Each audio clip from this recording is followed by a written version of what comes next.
Punjabi radio USA ਸੁਣ ਰਹੇ ਸਾਰੇ ਹੀ ਮਾਣਯੋਗ ਅਤੇ ਸਤਿਕਾਰਤ ਸਰੋਤਿਆਂ ਨੂੰ ਪਿਆਰ ਸਤਿਕਾਰ ਸੈਨਿਕੀ ਜਿਹੀ ਸਤਿ ਸ੍ਰੀ ਅਕਾਲ ਸਭ ਨੂੰ ਜੀਆਂ ਨੂੰ ਆਖਦੇ ਹਾਂ। ਸਰੋਤਿਓ ਪ੍ਰੋਗਰਾਮ ਦੇ ਵਿੱਚ ਆਪ ਸਭ ਦਾ ਨਿੱਘਾ ਸਵਾਗਤ ਹੈ। ਜਿੱਦਾਂ ਮੈਂ ਤੁਹਾਨੂੰ ਬ੍ਰੇਕ 'ਤੇ ਜਾਣ ਤੋਂ ਪਹਿਲਾਂ ਦੱਸਿਆ ਸੀਗਾ ਵੀ ਹੁਣ ਆਪਾਂ ਜਿਹੜਾ COVID-19 ਦੇ ਬਾਰੇ ਲੇਟੈਸਟ ਨੰਬਰਸ ਉਸ ਦੇ ਬਾਰੇ ਜਿਹੜੀ ਉਹ ਗੱਲਬਾਤ ਕਰਾਂਗੇ। ਕੀ ਕੁਛ ਵੈਕਸੀਨ ਨੂੰ ਲੈ ਕੇ ਜਿਹੜਾ ਉਹ ਚੱਲ ਰਿਹਾ ਆ ਉਸ ਦੇ ਬਾਰੇ ਗੱਲਬਾਤ ਕਰਨ ਦੇ ਲਈ ਜਿਹੜੀ ਉਹ ਆਪਣੇ ਨਾਲ ਹਰ ਵਾਰ ਦੀ ਤਰ੍ਹਾਂ ਜਕਾਰਾ ਮੂਵਮੈਂਟ ਤੋਂ ਨਵਦੀਪ ਕੌਰ ਜਿਹੜੇ ਉਹ ਜੁੜ ਚੁੱਕੇ ਨੇ। ਨਵਦੀਪ ਜੀ ਆਇਆਂ ਨੂੰ ਸਵਾਗਤ ਹੈ। ਸਤਿ ਸ੍ਰੀ ਅਕਾਲ। ਸਤਿ ਸ਼੍ਰੀ ਅਕਾਲ। ਸੋ ਬਿਲਕੁਲ ਆਪਾਂ ਕੋਵਿਡ ਦਾ ਦੇਖ ਰਹੇ ਹਾਂ ਵੀ ਰਾਈਟ ਨਾਓ ਸਰਜ ਜਿਹੜੀ ਕਾਫੀ ਬੁਰੀ ਜਿਹੜੀ ਸਰਜ ਹੈ ਇਸ ਟਾਈਮ ਉਹ ਆਈ ਹੋਈ ਆ। ਲਗਾਤਾਰ ਨੰਬਰ ਜਿਹੜੇ ਆ ਉਹ ਮਾੜੇ ਹੀ ਇੱਕ ਹਿਸਾਬ ਦੇ ਨਾਲ ਕਹਿ ਸਕਦੇ ਹਾਂ ਓਵਰਆਲ, ਖਾਸ ਕਰਕੇ ਹਸਪਤਾਲਾਂ ਨੂੰ ਲੈ ਕੇ ਅਤੇ ਕਾਫੀ ਨੰਬਰ ਜਿਹੜੇ ਉੱਤੇ ਨੂੰ ਆ ਰਹੇ ਆ। ਸੋ ਲੇਟੈਸਟ ਨੰਬਰ ਕੀ ਕਹਿੰਦੇ ਨੇ ਓਵਰਆਲ ਕੈਲੀਫੋਰਨੀਆ ਦੇ ਲਈ ਅਤੇ ਫਰੈਜ਼ਨੋ ਕਾਊਂਟੀ ਦੇ ਲਈ? ਕੈਲੀਫੋਰਨੀਆ ਦੇ ਕੱਲ ਦੇ ਨੰਬਰਸ ਆਏ ਸੀਗੇ ਆਪਣੇ 44,000 ਤੋਂ ਪਲੱਸ, ਤੇ ਆਪਣੇ ਇੱਥੇ ਫ੍ਰੈਜ਼ਨੋ ਕਾਉਂਟੀ ਦੇ ਕੱਲ ਦੇ ਹੈਗੇ ਆ 1100 ਤੋਂ ਪਲੱਸ। ਸੋ ਕਾਫੀ ਵਧਣ ਰਹੇ ਆ ਪਿਛਲੇ 2 ਹਫ਼ਤੇ। ਐਕਚੁਅਲੀ ਜਦੋਂ ਦਾ ਕ੍ਰਿਸਮਸ ਤੋਂ ਹੋਇਆ ਆ ਰਾਈਟ ਨਾ, ਉਦੋਂ ਤੋਂ ਵਧਣ ਰਹੇ ਆ। ਐਂਡ ਮੈਂ ਦੇਖਣ ਰਹੀ ਹਾਂ ਕੋਈ ਕੈਲੀਫੋਰਨੀਆ 'ਚ ਕੇਸਿਸ ਸਾਰੇ 45,000 ਦੇ ਕੋਲ ਹੀ ਰਹਿ ਰਹੇ ਆ ਜਦੋਂ ਦਾ ਕ੍ਰਿਸਮਸ ਹੋਇਆ। ਤਾਂ ਫਿਰ ਉਸ ਤੋਂ ਬਾਅਦ ਹੁਣ ਨਿਊ ਈਅਰ ਹੋਇਆ ਆ। ਸੋ ਆਪਣੇ ਕੇਸਿਸ ਵਧਣ ਰਹੇ। ਇਹ ਬਹੁਤ ਜ਼ਰੂਰਤ ਹੈ ਕਿ ਆਪਾਂ ਹੁਣ ਸਭ ਤੋਂ ਜ਼ਿਆਦਾ ਪ੍ਰੀਕਾਸ਼ਨ ਹੁਣ ਲਈਏ ਰਾਈਟ ਹੈ ਨਾ। ਜਦੋਂ ਆਪਣੇ ਪਹਿਲੇ 6 ਮਹੀਨੇ ਕੋਵਿਡ ਸ਼ੁਰੂ ਹੋਇਆ ਸੀ ਉਦੋਂ ਘੱਟ ਸੀ। ਹੁਣ ਪਹਿਲੇ ਜਿੰਨੇ 6 ਮਹੀਨੇ 'ਚ ਕੈਲੀਫੋਰਨੀਆ 'ਚ ਲੋਕ ਮਰੇ ਆ ਉਹ ਤੋਂ ਡਬਲ ਮਰ ਚੁੱਕੇ ਆ ਹੁਣ ਪਿਛਲੇ 6 ਮਹੀਨੇ 'ਚ ਰਾਈਟ। ਸੋ ਹੁਣ ਸਾਲ ਹੋ ਚੱਲਾ ਆ। ਸੋ ਇਟਸ ਵੈਰੀ ਇੰਪੋਰਟੈਂਟ ਕਿ ਆਪਾਂ ਹੁਣ ਪ੍ਰੀਕਾਸ਼ਨ ਸਭ ਤੋਂ ਜ਼ਿਆਦਾ ਲਈਏ ਤਾਂ ਆਪਣੇ ਮਾਸਕ ਪਾ ਕੇ ਰੱਖੀਏ, ਤਾਂ ਗੈਦਰਿੰਗ 'ਚ ਨਾ ਜਾਈਏ, ਸੋਸ਼ਲ ਡਿਸਟੈਂਸ ਕਰੀਏ। ਜੀ, ਇਹ ਇਕੱਲਾ ਕੈਲੀਫੋਰਨੀਆ ਨਹੀਂ, ਕਿਉਂਕਿ ਆਪਣਾ ਪ੍ਰੋਗਰਾਮ ਸਾਰੇ ਹੀ ਪਾਸੇ ਜਿਹੜੇ ਆ ਪੂਰੇ ਅਮਰੀਕਾ ਦੇ ਵਿੱਚ ਸੁਣਦੇ ਆ। ਸੋ ਹੋਰ ਵੀ ਬਹੁਤ ਸਾਰੇ ਥਾਵਾਂ ਦੇ ਉੱਤੇ ਇੱਦਾਂ ਹੀ ਨੰਬਰ ਜਿਹੜੇ ਉਹ ਵੱਧ ਰਹੇ ਹੈਗੇ ਆ। ਸੋ ਪ੍ਰੀਕਾਸ਼ਨਸ ਜਿਹੜੀਆਂ ਉਹ ਲੈਣੀਆਂ ਸਾਰਿਆਂ ਦੇ ਲਈ ਬਹੁਤ ਜ਼ਰੂਰੀ ਆ। ਅਤੇ ਆਪਾਂ ਦੇਖ ਰਹੇ ਹਾਂ ਨਵਦੀਪ ਵੀ ਇਸ ਦਾ ਸਟ੍ਰੇਨ ਹਸਪਤਾਲਾਂ ਦੇ ਉੱਤੇ, ਹੌਸਪੀਟਲਸ ਦੇ ਉੱਤੇ ਬਹੁਤ ਭੈੜਾ ਜਿਹੜਾ ਉਹ ਪੈ ਰਿਹਾ ਆ। ਬੀਤੇ ਦਿਨਾਂ 'ਚ ਆਪਾਂ ਖਬਰ ਸੁਣੀ ਸੀ ਵੀ ਐਂਬੂਲੈਂਸਿਸ ਨੂੰ ਕਹਿ ਰਹੇ ਸੀਗੇ ਹਸਪਤਾਲਾਂ ਵਾਲੇ ਵੀ ਜੇ ਤੁਹਾਨੂੰ ਲੱਗਦਾ ਵੀ ਬੰਦਾ ਨਹੀਂ ਬਚਦਾ ਤਾਂ ਸਾਡੇ ਕੋਲ ਨਾ ਲੈ ਕੇ ਆਓ। ਇਹ ਆਪਾਂ ਅਮਰੀਕਾ ਦੀ ਗੱਲ ਕਰ ਰਹੇ, ਇੱਦਾਂ ਦੀ ਗੱਲ ਕਦੀ ਸੁਣੀ ਨਹੀਂ ਸੀ, ਪਰ ਅੱਖੀਂ ਜਿਹੜੀਆਂ ਹੁਣ ਦੇਖ ਰਹੇ ਹਾਂ ਅਤੇ ਕੰਨਾਂ ਨਾਲ ਸੁਣ ਰਹੇ ਹਾਂ। ਸੋ ਕਾਫੀ ਸਿਚੁਏਸ਼ਨ ਬੈਡ ਹੈਗੀ ਆ ਓਵਰਆਲ ਹਸਪਤਾਲਾਂ ਦੀ। ਹਾਂਜੀ, ਡੈਫੀਨਿਟਲੀ। ਆਈ ਮੀਨ ਇੱਥੇ LA ਆਪਣੇ ਕੈਲੀਫੋਰਨੀਆ 'ਚ LA 'ਚ ਏਦਾਂ ਐਂਬੂਲੈਂਸ ਨੂੰ ਰੋਕ ਕੇ ਰੱਖਿਆ ਸੀ for quite a few hours ਹੈ ਨਾ, ਜਦ ਤੱਕ ਉਹ ਲੈ ਸਕੇ। ਸੋ ਇਹ ਬਹੁਤ ਜ਼ਿਆਦਾ ਹੁੰਦੇ ਆ। ਆਪਣੇ ਜਿਹੜੇ ਹੈਲਥ ਕੇਅਰ ਵਰਕਰਸ ਆ ਉਹ ਵੀ ਕਿਉਂਕਿ ਕੇਸਿਸ ਉੱਪਰ ਜਾਂਦੇ ਆ, ਉਹਨਾਂ ਨੂੰ ਵੀ ਕੁਆਰੰਟਾਈਨ ਕਰਨਾ ਪੈਣਾ। ਫਿਰ ਉਸ ਕਰਕੇ ਵੀ ਹੈਲਥ ਕੇਅਰ ਸਟਾਫ ਘਟੀ ਆ, ਪਰ ਹਸਪੀਟਲ 'ਚ ਉੱਦਾਂ ਰੂਮ ਵੀ ਘਟੇ ਆ। ਮੇਰੇ ਜਿਹੜੇ ਫਰੈਂਡਸ ਆ ਜਿਹੜੇ ਸਾਈਕ ਡਿਪਾਰਟਮੈਂਟ 'ਚ ਕੰਮ ਕਰਦੇ ਆ ਹਸਪੀਟਲ 'ਚ, ਜਿੱਦਾਂ ਡਾਕਟਰਸ ਆ, ਉਹ ਕਹਿੰਦੇ ਆ ਕਿ ਉਹਨਾਂ ਦੀ ਜਿਹੜੀ ਪੂਰੀ ਡਿਪਾਰਟਮੈਂਟ ਆ, ਜਿੱਦਾਂ ਸਾਈਕੋਲੋਜੀ ਡਿਪਾਰਟਮੈਂਟ, ਸਾਈਕਾਇਟਰੀ ਦੀ ਆ, ਉਹਨਾਂ ਨੂੰ ਟੈਂਟ 'ਚ ਜਿੱਦਾਂ ਬਾਹਰ ਪਾਰਕਿੰਗ ਲਾਟ 'ਚ ਟੈਂਟ ਲਾਏ ਤਾਂ ਉੱਥੇ ਉਹਨਾਂ ਦੇ ਹੁਣ ਪੇਸ਼ੈਂਟਸ ਆ ਰਾਈਟ ਹੈ ਨਾ। ਕਿਉਂਕਿ ਜਿਹੜੇ ਅੰਦਰਲੇ ਸਾਰੇ ਆ ਬਾਕੀ ਫਲੋਰਸ ਵੀ ਆ ਜਿੱਥੇ ਐਮਰਜੈਂਸੀ ਨਹੀਂ ਹੋ ਤਾਂ ਦੂਸਰਾ ਕੋਵਿਡ ਦੇ ਨਹੀਂ ਆ, ਉਹਨਾਂ ਨੂੰ ਹੁਣ ਕੋਵਿਡ ਲਈ ਵਰਤਣ ਦੀ ਜ਼ਰੂਰਤ ਹੈ, ਜਾਂ ਫਿਰ ਉਹਨਾਂ ਨੂੰ ਉਹ ਰੂਮਸ ICUs ਲਈ ਚਾਹੀਦੇ ਆ ਰਾਈਟ ਹੈ ਨਾ। ਸੋ ਇਹ ਬਹੁਤ ਵੱਡਾ ਹੋਣ ਡਿਆ ਆ। ਇਹ ਵੀ ਜਾਣਕਾਰੀ ਚੇਤਾ ਰੱਖਣਾ ਚਾਹੀਦਾ ਕਿ ਇਹ ਇਕੱਲਾ ਕੋਵਿਡ ਦਾ ਨਹੀਂ ਆ, ਕਿਉਂਕਿ ਜੇ ਹੁਣ ਕਹਿ ਲਓ ਕੋਈ ਜਣਾ ਬਹੁਤ ਬੁਰੇ ਐਕਸੀਡੈਂਟ ਹੋ ਗਿਆ, ਕੋਈ ਹਾਰਟ ਸਟ੍ਰੋਕ ਹੋ ਗਿਆ ਜਾਂ ਫਿਰ ਦਾ ਕੁਝ, ਜਿਹੜਾ ਬੰਦਾ ਉਹ ਇਦਾਂ ਦੇ ਐਕਸੀਡੈਂਟ ਤੋਂ ਜਾਂ ਫਿਰ ਇਦਾਂ ਦੀ ਕੋਈ ਬਿਮਾਰੀ ਤੋਂ ਬਚ ਸਕਦਾ ਆ, ਉਹਨਾਂ ਲਈ ਨਹੀਂ ICU ਬੈਡਸ, ਹਸਪੀਟਲ ਦੇ ਕਮਰੇ, ਕੋਈ ਇਹਦਾ ਡਾਕਟਰਸ ਅਵੇਲੇਬਲ ਆ, ਤਾਂ ਉਹ ਵੀ ਮਾਰਨ ਰਹੇ ਆ ਰਾਈਟ। ਸੋ ਆਪਣਾ ਬਹੁਤ ਜ਼ਿਆਦਾ ਹੁਣ ਹੈਲਥ ਕੇਅਰਸ ਉੱਪਰ, ਡਾਕਟਰਸ, ਨਰਸਿਸ ਉੱਪਰ ਸਟ੍ਰੇਨ ਪੈ ਰਿਹਾ ਆ। ਤਾਂ ਇਸ ਕਰਕੇ ਬਹੁਤ ਬਹੁਤ ਜ਼ਰੂਰੀ ਕਿ ਆਪਾਂ ਹੁਣ ਆਪਣੇ ਗੈਦਰਿੰਗਸ 'ਚ ਨਾ ਜਾਈਏ, ਸੋਸ਼ਲ ਡਿਸਟੈਂਸ ਕਰੀਏ ਤਾਂ ਆਪਣਾ ਮਾਸਕ ਪਾ ਕੇ ਰੱਖੀਏ। ਜੀ, ਅਤੇ ਨਵਦੀਪ ਵੈਕਸੀਨਸ ਨੂੰ ਲੈ ਕੇ ਕੀ ਚੱਲ ਰਿਹਾ? ਆਪਰੇਸ਼ਨ ਵਾਰਪ ਸਪੀਡ ਦੇ ਤਹਿਤ ਉਹਨਾਂ ਨੇ ਸੋਚਿਆ ਤਾਂ ਬਹੁਤ ਕੁਛ ਸੀ, ਇੱਦਾਂ ਕਰ ਦੇਣਾ, ਇਕੱਲੇ ਦਸੰਬਰ 'ਚ 20 ਮਿਲੀਅਨ ਲਾ ਦੇਣੀਆਂ, ਪਰ ਰਾਈਟ ਨਾਓ ਉਸ ਦੇ ਆਪਾਂ ਲਾਗੇ ਛਾਗੇ ਵੀ ਨਹੀਂ ਆ। ਮਸਾਂ ਹੀ 6.87 ਮਿਲੀਅਨ ਤੱਕ ਅਜੇ ਆਪਾਂ ਵੈਕਸੀਨੇਟ ਕਰ ਚੁੱਕੇ ਹਾਂ ਲੋਕਾਂ ਨੂੰ। ਰਾਈਟ, ਹਾਂਜੀ, ਹਫ਼ਤਾ ਤੱਕ ਹੋਇਆ। ਮੈਂ ਜਦੋਂ ਨੰਬਰ ਦੇਖੇ ਸੀ ਆਪਾਂ ਸਿਰਫ 25% ਦੇ ਕੋਲ ਕਰ ਚੁੱਕੇ ਹਾਂ ਰਾਈਟ ਹੈ ਨਾ। ਹੁਣ ਥੋੜਾ ਜਿਹਾ 25% ਤੋਂ ਵੱਧ ਗਿਆ ਆ, ਪਰ 30% ਦੇ ਥੱਲੇ ਹੀ ਆ ਫਿਰ ਵੀ। ਪਰ ਜਿਹੜੀ 20 ਮਿਲੀਅਨ ਲਾਉਣਾ ਸੀਗਾ ਦਸੰਬਰ ਤੱਕ ਪਲਾਨ ਸੀਗਾ, ਉਹ ਲੱਗਾ ਨਹੀਂ। ਉਹ ਆਪਣੇ ਜਿਹੜੀ ਰੇਟ ਤੇ ਆਪਾਂ ਜਾਣਦੇ ਹਾਂ, ਏਦਾਂ ਤਾਂ ਫਿਰ 10 ਸਾਲ ਬਾਅਦ ਜਾ ਕੇ ਹਰਡ ਇਮਿਊਨਿਟੀ ਹੋਊਗੀ, ਕਿਉਂਕਿ 10 ਸਾਲ ਬਾਅਦ ਹੀ ਆਪਾਂ ਨੂੰ ਸਾਰਿਆਂ ਨੂੰ ਕਿਤੇ ਮਿਲੂਗਾ ਰਾਈਟ ਹੈ ਨਾ। ਸੋ ਇਹ ਜਿਹੜੀ ਆ ਇਹ ਇਸ ਕਰਕੇ ਏਦਾਂ ਹੋਇਆ ਬਿਕਾਜ਼ ਆਪਣੀ ਜਿਹੜੀ ਫੈਡਰਲ ਤੋਂ ਪੈਸੇ ਆਉਣੇ ਹੁੰਦੇ ਆ ਸਟੇਟ ਨੂੰ, ਰਾਈਟ ਨਾ, ਕਿਉਂਕਿ ਸਟੇਟ ਦਾ ਕੋਈ ਏਦਾਂ ਪਲਾਨ ਨਹੀਂ ਹੁੰਦਾ ਇਹ ਪੈਂਡੈਮਿਕ ਦਾ ਏਦਾਂ ਕੁਛ। ਸੋ ਫੈਡਰਲ ਨੇ ਤਾਂ ਗਾਈਡਲਾਈਨਸ ਬਣਾਏ ਹੁੰਦੇ, ਸਟੇਟ ਲਈ ਫੰਡਿੰਗਸ ਦੇਣੀ ਪੈਂਦੀ ਹੈ, ਤਾਂ ਫਿਰ ਉਹ ਜਾ ਕੇ ਏਦਾਂ ਮੈਸ ਚ ਹੁੰਦਾ ਆ, ਰਾਈਟ, ਡਿਸਟਰੀਬਿਊਸ਼ਨ ਤਾਂ ਟੀਕਾ ਲੱਗਦਾ ਆ। ਤੇ ਉਹ ਹਲੇ ਆਪਣੀ ਪਹਿਲੀ ਜਿਹੜੀ ਐਡਮਿਨਿਸਟ੍ਰੇਸ਼ਨ ਆ ਉਹਦੇ ਨਾਲ ਹੋਇਆ ਨਹੀਂ। ਸੋ ਹੋਪਫੁਲੀ ਜਿਹੜੀ ਹੁਣ ਨਵੀਂ ਐਡਮਿਨਿਸਟ੍ਰੇਸ਼ਨ ਆਊਗੀ ਜਨਵਰੀ 20 ਨੂੰ, ਉਹਦੇ ਨਾਲ ਉਹ ਪ੍ਰਾਇੋਰਟੀ ਬਣਾਉਗੇ ਫੰਡਿੰਗ ਦੇਣ ਨੂੰ ਸਟੇਟਸ ਨੂੰ, ਤੇ ਇਦਾਂ ਪਲਾਨਸ, ਇਫੈਕਟਿਵ ਪਲਾਨਸ ਕਿ ਗਾਹਾਂ ਜਾ ਕੇ ਆਪਣੇ ਸਮਰ ਟਾਈਮ ਤੱਕ, ਹੁਣ ਕਹਿੰਦੇ ਆ ਸਮਰ ਦੇ ਜਿੱਦਾਂ ਮਿਡਲ ਜਾ ਕੇ ਐਂਡ ਤੱਕ ਇਦਾਂ ਆਪਾਂ ਜਨਰਲ ਪਬਲਿਕ ਨੂੰ ਮਿਲਣੀ ਆ ਵੈਕਸੀਨਸ, ਰਾਈਟ, ਹਨਾ।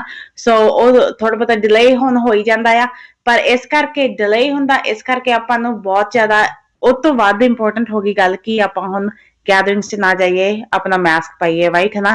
ਤੇ ਜਦ ਤੱਕ ਆਪਾਂ ਨੂੰ ਟੀਕਾ ਨਹੀਂ ਲੱਗਦਾ, ਤਾਂ ਟੀਕਾ ਲੱਗਣ ਤੋਂ ਬਾਅਦ ਵੀ ਆਪਾਂ ਨੂੰ ਮਾਸਕ ਪਾਉਣ ਦੀ ਜ਼ਰੂਰਤ ਆ, ਸੋਸ਼ਲ ਡਿਸਟੈਂਸਿੰਗ ਕਰਨ ਦੀ ਜ਼ਰੂਰਤ ਆ, ਕਿਉਂਕਿ ਅਗੇਨ 70 ਤੋਂ 80% ਤੱਕ ਲੋਕਾਂ ਨੂੰ ਟੀਕਾ ਲੱਗਣ ਦੀ ਜ਼ਰੂਰਤ ਹੈ, ਫੇਰ ਹਰਡ ਇਮਿਊਨਿਟੀ ਬਣਦੀ ਆ, ਰਾਈਟ। ਸੋ ਹੌਲੀ ਹੌਲੀ ਲੱਗਣਾ ਐਂਡ ਆਫ ਦੀ ਈਅਰ ਤੱਕ, ਪਰ ਜਿੱਦਾਂ ਜਿੱਦਾਂ ਆਪਾਂ ਨੂੰ ਲੱਗਦਾ ਆ, ਇਹਦਾ ਮਤਲਬ ਇਹ ਨਹੀਂ ਕਿ ਆਪਾਂ ਨੂੰ ਕਦੀ ਕੋਵਿਡ ਨਹੀਂ ਹੋ ਸਕਦਾ, ਹੋ ਸਕਦਾ, ਪਰ ਆਪਾਂ ਫਿਰ ਪਹਿਲਣਾ ਇਹ ਸਾਰਾ ਕੁਝ ਹਲੇ ਰਿਸਰਚ ਵਿੱਚ ਜਾਣਦੇ ਆ, ਰਾਈਟ, ਹਨਾ, ਕਿ ਟੀਕਾ ਲਵਾ ਕੇ ਕੋਵਿਡ ਹੋ ਸਕਦਾ ਕਿ ਨਹੀਂ ਹੋ ਸਕਦਾ, ਬਾਅਦ ਚੋਂ ਜੇ ਕੋਵਿਡ ਹੋ ਗਿਆ ਤੁਸੀਂ ਫੈਲਾ ਸਕਦੇ, ਨਹੀਂ ਫੈਲਾ ਸਕਦੇ, ਇਹ ਹਲੇ ਰਿਸਰਚ ਹੋਣ ਰਹੀ ਹੈ। ਜਿੱਦਾਂ ਜਿੱਦਾਂ ਜਿਨ੍ਹਾਂ ਨੂੰ ਲੱਗਣ ਡਿਆ ਉਹਨਾਂ ਦਾ ਇੱਦਾਂ ਦੇਖਣ ਡਏ, ਅਬਜ਼ਰਵ ਕਰਨ ਡਏ ਆ। ਸੋ ਬਹੁਤ ਜ਼ਰੂਰੀ ਹੈ ਕਿ ਆਪਾਂ ਮਾਸਕ ਪਾਈਏ ਤੇ ਸੋਸ਼ਲ ਡਿਸਟੈਂਸਿੰਗ ਕਰੀਏ। ਜੀ ਜੀ। ਅਗਲੀ ਜਿਹੜੀ ਤੁਸੀਂ ਪਹਿਲੋਂ ਵੀ ਜਿੱਦਾਂ ਗੱਲ ਕੀਤੀ ਸੀ ਵੀ ਗੈਦਰਿੰਗਸ ਦਾ ਪਰਹੇਜ਼ ਕੀਤਾ ਜਾਵੇ, ਹੁਣ ਲੋਹੜੀ ਆ ਰਹੀ ਆ, ਸੋ ਆਪਣੇ ਲੋਹੜੀ ਇੱਕ ਕਾਫੀ ਇੰਪੋਰਟੈਂਟ ਤਿਉਹਾਰ ਦੇ ਵਜੋਂ ਜਿਹੜਾ ਉਹ ਦੇਖਿਆ ਜਾਂਦਾ, ਲੋਕ ਗੈਦਰਿੰਗ ਵੀ ਕਰਦੇ ਆ। ਆਈ ਥਿੰਕ ਇਸ ਵਾਰ ਪਰਹੇਜ਼ ਕਰਨਾ ਜ਼ਿਆਦਾ ਜ਼ਰੂਰੀ ਆ। ਹਾਂਜੀ, ਸੋ ਸੇਮ ਗੱਲ ਆ, ਜਿੱਦਾਂ ਆਪਣੇ ਕੰਪਿਊਟਰ ਥਾਣੀ, ਫੋਨ ਥਾਣੀ ਆਪਣੇ ਪਰਿਵਾਰ ਨੂੰ ਫੇਸ ਟਾਈਮ ਕਰ ਲਓ, ਵੀਡੀਓ ਚੈਟ ਕਰ ਲਓ, ਜੇ ਕਿਤੇ ਜੇ ਬਹੁਤ ਜ਼ਰੂਰੀ ਆ, ਲਾਈਕ ਜਿਹਦਾ ਮਿਲਣਾ ਹੀ ਜ਼ਰੂਰੀ ਆ, ਫਿਰ ਤੁਸੀਂ ਆਪਣੇ ਬਾਹਰ ਮਿਲੋ, ਠੀਕ ਹੈ, ਜਿੱਥੇ ਵੈਂਟੀਲੇਸ਼ਨ ਆ। ਅੰਦਰ ਨਾ ਮਿਲੋ, ਕਿਉਂਕਿ ਅੰਦਰ ਜਦੋਂ ਤੁਸੀਂ ਮਿਲਦੇ ਆ ਉੱਥੇ ਵੈਂਟੀਲੇਸ਼ਨ ਨਹੀਂ। ਅੱਜ ਕੱਲ ਠੰਡ ਬਹੁਤ ਜ਼ਿਆਦੀ ਆ, ਆਪਾਂ ਕੌਣ ਖੋਲਦਾ ਆ ਵਿੰਡੋਜ਼, ਕੌਣ ਖੋਲਦਾ ਆ, ਜਾਂ ਫਿਰ ਤਾਕੀਆਂ ਤਾਂ ਖੋਲਦੇ ਨਹੀਂ, ਨਾ ਡੋਰਸ ਖੋਲਦੇ ਆ। ਸੋ ਅੰਦਰ ਜਦੋਂ ਆਪਾਂ ਮਿਲਦੇ ਆ 20 ਟਾਈਮਸ ਜ਼ਿਆਦਾ ਤੁਹਾਡਾ ਰਿਸਕ ਵੱਧ ਜਾਂਦਾ ਆ ਆਹ ਕੋਵਿਡ ਦਾ, ਰਾਈਟ, ਫੈਲਣ ਦਾ। ਸੋ ਤਾਂ ਫਿਰ ਅੰਦਰ ਜਦੋਂ ਬਹਿਨੇ ਆਪਾਂ ਮਾਸਕ ਵੀ ਲਾ ਦਿੰਦੇ ਏਦਾਂ ਉਦਾਂ। ਸੋ ਆਪਾਂ ਨੂੰ ਬਹੁਤ ਜ਼ਰੂਰੀ ਕਿ ਜੇ ਤੁਸੀਂ ਮਿਲਣਾ ਹੀ ਆ, ਬਾਹਰ ਮਿਲੋ ਜਿੱਥੇ ਹਵਾ ਵਗਦੀ ਆ, ਵੈਂਟੀਲੇਸ਼ਨ ਹੈਗਾ, ਤੇ ਨਾਲ ਹੀ ਆਪਾਂ ਮਾਸਕ ਪਾ ਕੇ ਰੱਖੀਏ। ਤੇ ਜਿਹੜੇ ਪਰਿਵਾਰ ਆਪਣੇ ਨਾਲ ਨਹੀਂ ਰਹਿੰਦੇ ਉਹ ਫਿਰ 6 ਫੁੱਟ ਦੂਰ ਰਹੀਏ। ਇੱਕ ਗੱਲ ਹੈਗੀ ਕਿ ਆਪਾਂ ਗੁਰਦੁਆਰੇ ਵੀ ਚਲ ਜਾਂਦੇ ਆ, ਰਾਈਟ। ਹੋਪਫੁਲੀ ਇਸ ਸਾਲ ਆਪਾਂ ਨਾ ਜਾਈਏ, ਜੇ ਜਾਣਾ ਹੀ ਆ ਮੱਥਾ ਟੇਕਣ ਜਾਂ ਫਿਰ ਕੋਈ ਹੋਰ ਰੀਜ਼ਨ ਦੀ, ਤੁਸੀਂ ਦਿਨ ਵੇਲੇ ਚਲ ਜਾਓ ਆਪਣੇ ਪਰਿਵਾਰ ਨਾਲ, ਤਾਂ ਫਿਰ ਵਾਪਸ ਆ ਜਾਓ, ਰਾਈਟ, ਹਨਾ। ਔਰ ਜਾਂ ਫਿਰ ਤੁਸੀਂ ਆਪਣਾ ਹੋਪਫੁਲੀ ਗੁਰਦੁਆਰੇ ਵੀ ਆਪਣੀ ਉਹਨਾਂ ਨੂੰ ਵੀ ਹੋਲਡ ਅਕਾਊਂਟੇਬਲ ਕਰੋ, ਆਪਣੇ ਗੁਰਦੁਆਰੇ ਕਮੇਟੀਜ਼ ਨੂੰ, ਪ੍ਰਧਾਨਾਂ ਨੂੰ, ਰਾਈਟ, ਹਨਾ, ਕਿ ਓਕੇ ਹਾਂਜੀ ਤੁਸੀਂ ਕੀ ਕਰ ਰਹੇ ਆ ਆਪਣੇ ਕੋਵਿਡ ਲਈ, ਕਿਹੜੇ ਪ੍ਰੀਕਾਸ਼ਨਸ ਲੈਣ ਰਹੇ ਆ। ਆਪਣੇ ਜਦੋਂ ਨਵਾਂ ਸਾਲ ਹੋਇਆ ਸੀ ਇੱਥੇ ਗੁਰਦੁਆਰੇ ਫਰਜ਼ਨੋ ਚ ਕੋਈ ਸੀਗੇ ਜਿਨ੍ਹਾਂ ਨੇ ਬਹੁਤ ਚੰਗੀ ਤਰ੍ਹਾਂ ਕੀਤਾ ਕਿ ਡੋਰ ਦੇ ਸਾਹਮਣੇ ਲਾਇਆ ਕਿ ਹਾਂਜੀ ਸਿਰਫ 10 ਬੰਦੇ ਇੱਕ ਵਕਤ ਦੇ ਅੰਦਰ ਜਾ ਸਕਦੇ, 10 ਮਿੰਟ ਲਈ ਸਿਰਫ ਬਹਿ ਸਕਦੇ ਅੰਦਰ, ਮਾਸਕ ਪਾਉਣ ਤੋਂ ਬਿਨਾਂ ਨਹੀਂ ਜਾ ਸਕਦੇ ਅੰਦਰ, ਲਾਈਕ ਮਾਸਕ ਪਾਉਣਾ ਚਾਹੀਦਾ, ਰਾਈਟ। ਕੋਈ ਗੁਰਦੁਆਰੇ ਸੀ ਜਿਹਨਾਂ ਨੇ ਕੁਝ ਕੀਤਾ ਨਹੀਂ, ਤਾਂ ਉੱਥੇ ਬਹੁਤ ਜ਼ਿਆਦਾ ਲੋਕੀ ਇੱਕ ਥਾਂ ਤੇ ਇਕੱਠੇ ਹੋਏ ਆ। ਉਹ ਆਪਣੀ ਰਿਸਪਾਂਸਿਬਿਲਿਟੀ ਹੋ ਜਾਂਦੀ ਆ, ਜੇ ਆਪਣੇ ਕਮੇਟੀ ਮੈਂਬਰਸ ਨਹੀਂ ਸੋਚਦੇ ਇਹਦਾ ਨਾ, ਕਿ ਆਪਾਂ ਉਹਨਾਂ ਨੂੰ ਹੋਲਡ ਅਕਾਊਂਟੇਬਲ ਕਰੀਏ, ਉਹਨਾਂ ਨੂੰ ਸਵਾਲ ਪੁੱਛੀਏ, ਉਹਨਾਂ ਨੂੰ ਕਹੀਏ ਕਿ ਹਾਂਜੀ ਇੱਥੇ ਏਡਾ ਵੱਡਾ ਹੋਣ ਡਿਆ, ਤਾਂ ਆਪਣੇ ਫਿਰ ਬਾਅਦ ਚੋਂ ਭਾਈਚਾਰੇ ਨੇ ਕਿਹਨੇ ਕੇਅਰ ਕਰਨੀ, ਰਾਈਟ। ਜੇ ਹਸਪੀਟਲਸ ਵੀ ਫੁੱਲ ਆ, ਏਦਾਂ ਸਿੱਖ ਹੋ ਗਏ ਆ, ਤਾਂ ਫਿਰ ਉਹ ਬਹੁਤ ਜ਼ਰੂਰੀ ਆ ਕਿ ਆਪਾਂ ਆਪਣੀ ਇੰਡੀਵਿਜੂਅਲ ਜ਼ਿੰਮੇਵਾਰੀ ਚੁੱਕੀਏ, ਤਾਂ ਆਪਣੀ ਕਮਿਊਨਿਟੀ ਦੀ ਭਾਈਚਾਰੇ ਪੂਰੇ ਇਕੱਠੇ ਹੋ ਕੇ ਵੀ ਜ਼ਿੰਮੇਵਾਰੀ ਚੁੱਕੀਏ। ਤਾਂ ਸੋ ਬਿਲਕੁਲ ਨਹੀਂ, ਰਾਈਟ ਨਾਓ ਤਾਂ ਇਹ ਆ ਵੀ ਵੱਧ ਤੋਂ ਵੱਧ ਆਪਾਂ ਪ੍ਰੀਕਾਸ਼ਨਸ ਜਿਹੜਾ ਉਹ ਲਈਏ। ਪੁਆਇੰਟਿੰਗ ਫਿਗਰਸ ਨਾਲੋਂ ਗੈਟ ਅਸ ਐਨੀਵੇਅਰ, ਆਪਾਂ ਨੂੰ ਹੁਣ ਕਿਤੇ ਤੋਂ ਲੈ ਕੇ ਨਹੀਂ ਜਾਣਾ, ਕਿਉਂਕਿ ਜਿਹਦੇ ਪਰਿਵਾਰ ਦੇ ਵਿੱਚ ਕੋਈ ਦੁੱਖ ਦੀ ਘੜੀ ਆ ਜਾਣੀ ਆ, ਉਹਦੇ ਲਈ ਤਾਂ ਮੁਸ਼ਕਿਲ ਦਾ ਹੀ ਜਿਹੜਾ ਇਹ ਕੰਮ ਆ। ਸੋ ਆਪਾਂ ਸਾਰੇ ਜਾਣੇ ਆਪਣੀ ਜ਼ਿੰਮੇਵਾਰੀ ਨੂੰ ਸਮਝਦੇ ਹੋਏ ਜਿਹੜਾ ਉਹ ਕਰੀਏ, ਅਤੇ ਡੈਫੀਨੇਟਲੀ ਜੇ ਫਰੋਮ ਦਾ ਟੋਪ ਇਹ ਸਾਰੀਆਂ ਚੀਜ਼ਾਂ ਆਪਾਂ ਦੇਖਾਂਗੇ ਤਾਂ ਲੋਕ ਜਿਹੜਾ ਉਹ ਜ਼ਿਆਦਾ ਇਸ ਨੂੰ ਡੈਫੀਨੇਟਲੀ ਜਿਹੜਾ ਉਹ ਮੰਨਣਗੇ। ਸੋ ਆਪਾਂ ਨੂੰ ਸਾਰਿਆਂ ਨੂੰ ਖੁਦ ਦੀ ਜ਼ਿੰਮੇਵਾਰੀ ਜਿਹੜੀ ਉਹ ਸਮਝਣੀ ਜਿਹੜੀ ਉਹ ਨਾਲ ਦੇ ਨਾਲ ਚਾਹੀਦੀ ਆ। ਅਤੇ ਨਵਦੀਪ ਇਹ ਵੀ ਦੱਸਿਓ ਵੀ ਜਿਹੜੀ UK ਦਾ ਸਟ੍ਰੇਨ ਜਿਹੜਾ ਇਸ ਟਾਈਮ ਅਮਰੀਕਾ ਦੇ ਵਿੱਚ ਪਹੁੰਚਿਆ ਹੋਇਆ ਹੈ, ਉਸ ਦੇ ਜਿਹੜੇ ਕੁਛ ਕੇਸਿਸ ਆਈਡੈਂਟੀਫਾਈ ਹੋਏ ਨੇ, ਸੋ ਉਸ ਨੂੰ ਲੈ ਕੇ ਕੀ ਅਪਡੇਟ ਹੈਗੀ ਆ? ਹਾਂਜੀ, ਉਹ ਜਿਹੜਾ ਯੂਕੇ ਦਾ ਸਟ੍ਰੇਨ ਆ ਉਹ 70% ਮੋਰ ਕੰਟੇਜੀਅਸ, ਤਾਂ ਆਪਾਂ ਲਾਸਟ ਟਾਈਮ ਗੱਲ ਕੀਤੀ ਸੀਗੀ ਕਿ ਰਾਈਟ ਹੈ ਨਾ, ਉਹ ਫੈਲਦਾ 70% ਜ਼ਿਆਦਾ ਆ। ਇਹਦਾ ਮਤਲਬ ਕਿ ਜਦੋਂ ਜਿੱਦਾਂ ਜ਼ਿਆਦਾ ਫੈਲਦਾ ਉਨਾ ਹੀ ਜ਼ਿਆਦਾ ਲੋਕਾਂ ਨੂੰ ਕੋਵਿਡ ਹੁੰਦਾ, ਉਨੇ ਹੀ ਫਿਰ ਆਪਣੇ ਹਸਪੀਟਲ ਪੈਕਡ ਹੋਰ ਹੋਣੇ ਆ, ਜਿੰਨੇ ਆਲਰੇਡੀ ਹੁਣ ਫੁੱਲ ਕਪੈਸਿਟੀ ਤੇ ਆ, ਤਾਂ ਉਨੇ ਹੀ ਲੋਕਾਂ ਨੂੰ ਵਾਪਸ ਮੋੜਨਾ ਪੈਣਾ ਹਸਪੀਟਲ ਤੋਂ, ਉਨੇ ਹੀ ਲੋਕਾਂ ਨੂੰ ਫਿਰ ਮੌਤ ਹੋਣੀ ਆ, ਰਾਈਟ ਹੈ ਨਾ। ਸੋ ਇਹ ਜਿਹੜਾ ਆਪਣਾ ਸਟ੍ਰੇਨ ਆ, ਇਹ ਕੈਲੀਫੋਰਨੀਆ 'ਚ ਆਲਰੇਡੀ ਆਇਡੈਂਟੀਫਾਈ ਹੋਇਆ ਆ, ਕੋਲੋਰਾਡੋ, ਫਲੋਰੀਡਾ, ਤਾਂ ਹੋਰ ਵੀ ਸਟੇਟਾਂ 'ਚ ਆਲਰੇਡੀ ਆਇਡੈਂਟੀਫਾਈ ਹੋਇਆ ਆ, ਅਮਰੀਕਾ 'ਚ। ਸੋ ਇਹ ਕਾਫੀ ਫੈਲਣ ਡਿਆ ਹੁਣ ਅਮਰੀਕਾ 'ਚ।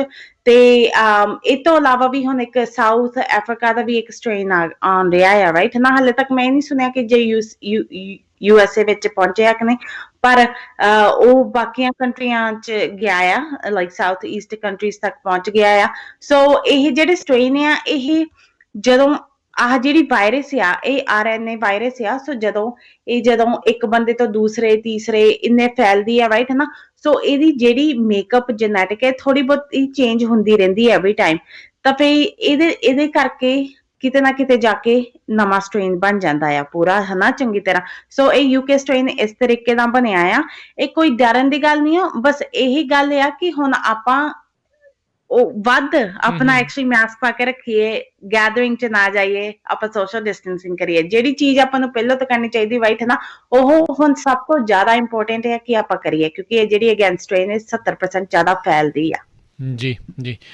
ਸੋ ਬਿਲਕੁਲ, ਸੋ ਇਹ ਜਿਹੜੀਆਂ ਕੁਛ ਇਨਫੋਰਮੇਸ਼ਨ ਸੀਗੀਆਂ, ਅਤੇ ਆਪਾਂ ਜਿੱਦਾਂ ਪਹਿਲੋਂ ਵੀ ਪ੍ਰੋਗਰਾਮਸ ਦੇ ਵਿੱਚ ਜਿਹੜੇ ਸਮਾਲ ਬਿਜ਼ਨਸ ਗ੍ਰਾਂਟਸ ਹੈਗੇ ਉਸ ਦੇ ਬਾਰੇ ਜਾਣਕਾਰੀ ਦਿੱਤੀ ਸੀਗੀ। ਸੋ ਨਵਦੀਪ, ਤੁਸੀਂ ਵੀ ਇੱਕ ਵਾਰੀ ਸ਼ੇਅਰ ਕਰ ਦਿਓ ਵੀ ਜੇ ਕਿਸੇ ਨੇ ਸਮਾਲ ਬਿਜ਼ਨਸ ਗ੍ਰਾਂਟ ਜਿਹੜਾ ਪਰਸੋਂ ਤੱਕ ਇਹ ਪ੍ਰੋਗਰਾਮ ਹੈਗਾ ਆ 13 ਤਰੀਕ ਤੱਕ, ਉਸ ਦੇ ਲਈ ਕਿੱਥੇ ਅਪਲਾਈ ਕਰ ਸਕਦੇ ਆ, ਜਾਂ ਕਿੱਥੇ ਤੁਹਾਡੇ ਨਾਲ ਉਹ ਤੁਹਾਡੀ ਮਦਦ ਲੈ ਸਕਦੇ ਆ, ਕਿੱਦਾਂ ਜਕਾਰਾ ਵਾਲਿਆਂ ਦੀ? ਹਾਂਜੀ, ਸੋ ਇਹ ਜਿਹੜੀ ਗ੍ਰਾਂਟ ਹੈ ਅਗੇਂਸਟ ਸਮਾਲ ਬਿਜ਼ਨਸ ਗ੍ਰਾਂਟ ਆ, ਇਹ ਜੇ ਤੁਸੀਂ 1000 ਤੋਂ 2.5 ਮਿਲੀਅਨ ਤੱਕ ਤੁਹਾਡੀ ਇਨਕਮ ਸੀਗੀ 2019 ਦੇ ਜਾਂ ਫਿਰ 2018 ਦੇ ਟੈਕਸ ਵਿੱਚ, ਰਾਈਟ ਹੈ ਨਾ, ਗ੍ਰੋਸ ਇਨਕਮ ਆ ਇਹ ਬਿਜ਼ਨਸ ਦੀ ਜੇ ਸੀਗੀ, ਤਾਂ ਫਿਰ ਤੁਸੀਂ ਅਪਲਾਈ ਕਰੋ ਜ਼ਰੂਰ। ਇਹ ਪਰਸੋਂ ਦੀ ਡੈਡਲਾਈਨ ਆ, ਤੇ ਤੁਸੀਂ ਇਹ ਅਪਲਾਈ ਕਰ ਸਕਦੇ ਆ carelief.com, ਸੋ CARELIEF grant grant.com, right ਹੈ ਨਾ। careliefgrant.com। ਜੇ ਤੁਹਾਨੂੰ ਮਦਦ ਦੀ ਜ਼ਰੂਰਤ ਹੈ, ਤੁਸੀਂ ਸਾਨੂੰ ਫੋਨ ਕਰ ਸਕਦੇ ਆ। ਸਾਡੇ ਇੱਥੇ ਵੋਲੰਟੀਅਰਸ ਹੈਗੇ ਜਿਹੜੇ ਅਸੀਂ ਮਦਦ ਕਰਦੇ ਆ, ਕਿ ਜਿੱਦਾਂ ਜੇ ਤੁਸੀਂ ਐਪਲੀਕੇਸ਼ਨ ਭਰਦੇ ਕਿਤੇ ਸਟਕ ਹੋ ਗਏ ਆ, ਜਾਂ ਫਿਰ ਪਤਾ ਨਹੀਂ ਲੱਗਦਾ ਆ ਕਿੱਦਾਂ ਕਰਨਾ, ਤੁਸੀਂ ਜ਼ਰੂਰ ਸਾਨੂੰ ਫੋਨ ਕਰ ਸਕਦੇ। ਸਾਡਾ ਨੰਬਰ ਹੈਗਾ 559-549-3898। ਸੋ ਸਾਨੂੰ ਫੋਨ ਕਰੋ ਤੇ ਅਸੀਂ ਜ਼ਰੂਰ ਤੁਹਾਡੀ ਮਦਦ ਕਰਾਂਗੇ। ਕਹਿੰਦੇ ਪਰਸੋਂ ਤੱਕ ਡੂ ਆ, ਤੁਹਾਨੂੰ ਇਹ ਗ੍ਰਾਂਟ ਮਿਲ ਸਕਦੀ ਆ 5,000 ਤੋਂ 25,000 ਤੱਕ। ਤੇ ਗ੍ਰਾਂਟ ਹੈ, ਇਸ ਵਾਪਸ ਨਹੀਂ ਪੈਸੇ ਦੇਣੇ ਪੈਣੇ। ਸੋ ਜੇ ਤੁਹਾਡੀ ਬਿਜ਼ਨਸ ਨੂੰ ਇਫੈਕਟ ਪਿਆ ਇਸ ਪਿਛਲੇ ਸਾਲ, ਪਲੀਜ਼ ਇਹਦਾ ਬੈਨੀਫਿਟ ਚੁੱਕੋ। ਜੀ ਬਿਲਕੁਲ। ਅਤੇ ਨਵਦੀਪ, ਬਹੁਤ ਬਹੁਤ ਸ਼ੁਕਰੀਆ, ਥੈਂਕ ਯੂ ਵੈਰੀ ਮਚ, ਤੁਸੀਂ ਸਾਡੇ ਨਾਲ ਜਿਹੜੇ ਸਾਰੀ ਇਨਫੋਰਮੇਸ਼ਨ ਸ਼ੇਅਰ ਕੀਤੀ। ਥੈਂਕ ਯੂ ਜੀ, ਸਤਿ ਸ਼੍ਰੀ ਅਕਾਲ। ਸਤਿ ਸ਼੍ਰੀ ਅਕਾਲ ਜੀ। ਅਤੇ ਸੋ ਤੇ ਇੱਥੇ ਸਾਡਾ ਅੱਜ ਦਾ ਇਹ ਜਿਹੜਾ ਹੁਣ ਪ੍ਰੋਗਰਾਮ ਆ ਉਹ ਹੁਣ ਸਮਾਪਤ ਆ। ਮਿਲਦੇ ਹਾਂ ਤੁਹਾਨੂੰ ਸਾਰਿਆਂ ਨੂੰ ਅਗਲੀ ਵਾਰ ਤੱਕ ਲਈ ਮੇਰੇ ਵੱਲੋਂ ਵੀ ਤੁਹਾਨੂੰ ਸਭ ਨੂੰ ਪਿਆਰ ਭਰੀ ਸਤਿ ਸ਼੍ਰੀ ਅਕਾਲ। ਸੁਣਦੇ ਰਹੋ ਪੰਜਾਬੀ ਰੇਡੀਓ USA।